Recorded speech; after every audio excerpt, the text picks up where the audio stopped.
how do we open the throat chakra and clear blockages? Well, one is to meditate. And meditation is beneficial to all of our chakras, but especially to our throat chakra. And that's because ether or space is really important. And meditation gives you space between your constant thoughts and emotions and allows you to kind of have this clearer view of who you are, or your true self, or your highest self.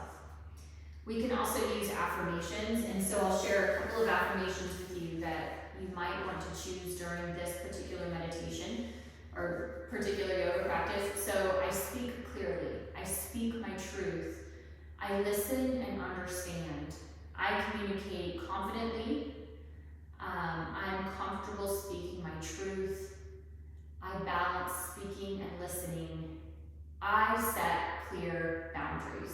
This is huge. So we may be aware of what our boundaries are, but do we communicate those to other people? And so the throat chakra being open allows us to do that. So that might be an affirmation you like. Other ways to open the throat chakra would be journaling, and that could be a gratitude journal, but it could also just be sort of this stream of consciousness that lets you tap into things that maybe you didn't have access to when you just sit and think. So just kind of that free flowing, and can also help you get the emotions out that maybe you don't feel like you can express.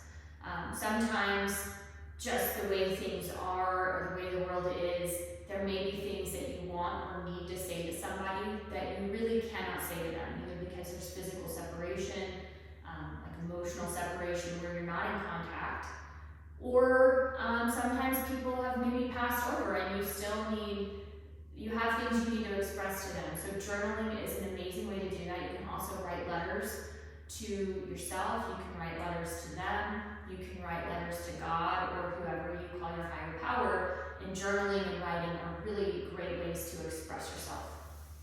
We can also chant. So using that Bija mantra hum, some people say chanting for 10 minutes a day is really beneficial, but moving sound through that throat chakra clears it. And so, I don't know, I prefer to sing in the shower, sing loudly in my car, sing loudly around my house, and I think that's it's uplifting and a great way to clear your throat chakra. One thing that I am working on is keeping your neck in line with your spine. And so I tend to I'm like plunging forward into life maybe, but also I have kind of a chronic, tight spot here from looking down at computer screens, looking down at phones, and a lot of us do. So if you just kind of keep in mind when you notice you're kind of hunched out, bring it back in line. And then, of course, there's yoga, and that's what we're going to do today. So we'll walk through some really specific postures that will open the throat. A lot of them you're familiar with because we did them in the heart chakra series. And if you think about your front body, opening your heart often opens your throat as well. And then we will use, so breath work is a great way to work with the throat chakra too. We're going to do something a couple times called lion's breath. And you're at home, I'm at home, I'm online, whatever. It looks a little silly if I'm being honest, but you breathe in through your nose, you open your mouth, you stick out your tongue, and you make noise. So it's like, ha! And it'll make you laugh if nothing else, but nobody's gonna see you at home.